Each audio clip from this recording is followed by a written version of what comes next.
Good morning, dear children. Hope you all are well. Let's continue with our economics chapter. Yesterday we read till national development. We need to continue with our next topic, how to compare different countries or states. See, when we talk of word comparison itself means there might be some differences, there might be few similarities. For example, if I talk about comparisons of certain section of the society, comparison of your class, there might be children whom we have categorized that 90% and above will be given such and such grade, 80% above will be given the desired grade. So comparisons always mean that we are coming up to a solution where in general those comparisons help us to move a step ahead. And when we talk of these comparisons, we generally take one or more important characteristic of a person and compare them based on their characteristics, right? So when we talk of a country's comparison, their income is considered the most important attribute to make comparison, because income is such a factor that can reveal out many of the other characteristics too. So to compare between different countries, total income is not as useful, but still countries have different populations. Comparing total income can tell us that what an average person is likely to have or to earn in his or her life. So to calculate this average income, we have the formula. The formula is that the total income of the country can be divided by total population. And remember children, average income is also known as per capita income. So remember the formula to make comparisons between different countries or the people of the country. We need to quote up the total income of the country divided by its total population. And do remember, average income is also termed as per capita income. Now children, when we talk about the last paragraph given to you on this page, according to World Development Report, it's very important. You must underline this paragraph well, understand it well. According to World Development Report, they have categorized different countries according to their per capita income earned every year.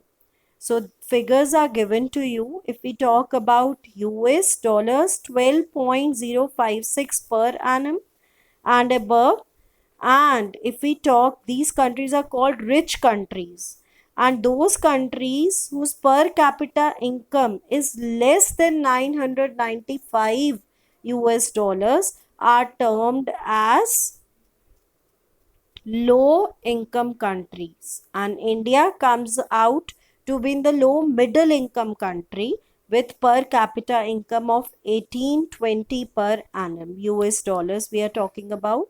So the comparisons have been made for rich, middle and poor countries, and of course the average income per person has been set up to make these comparisons by the World Department. So you must remember this, that how developed, underdeveloped, and developing countries are considered an important attribute by the World Development too. So next move to the next page. Average income. See, when we talk, we have already learned the formula of taking out the average or the per capita income.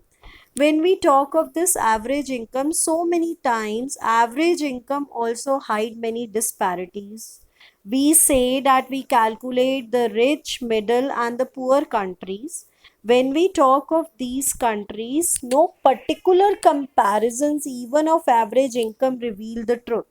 If you can see the picture given to you, four chair, and there are around five people who could accommodate in those chairs, And if we talk about on the other side, country with rich and poor, four chair four chair are occupied by just one man, and rest two of the chairs four people are trying to accommodate themselves. Same way, when we talk of different countries where poor, middle, and rich class, if they develop themselves well, they improve their standard of living, definitely average income can be considered as an important attribute. But in such a country where rich is growing more richer and poor are growing more poorer, those comparisons are not at all of any use to anyone. So many times your average income also they hide disparities between the people of the country who are poor, who live in middle class, and who are rich. And after this, there is a small workout exercise given to you. So today's task is, do practice this workout exercise. You will get the answers directly from the book itself. Please go through the pages, try and create your own answers. Be innovative, children. You need to learn the language of your own. You need to write your answers in your own language. That would be better instead of just writing the bookish language.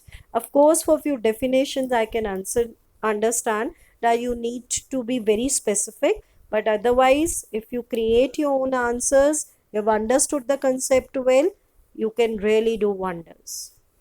So, now when we talk of the next topic, income and other criteria. See, this is just one part that we learned, that income, average income, if we take out of per person in our country, we can really make the comparisons. But do remember, money cannot buy everything in life. Money can buy the materialistic things.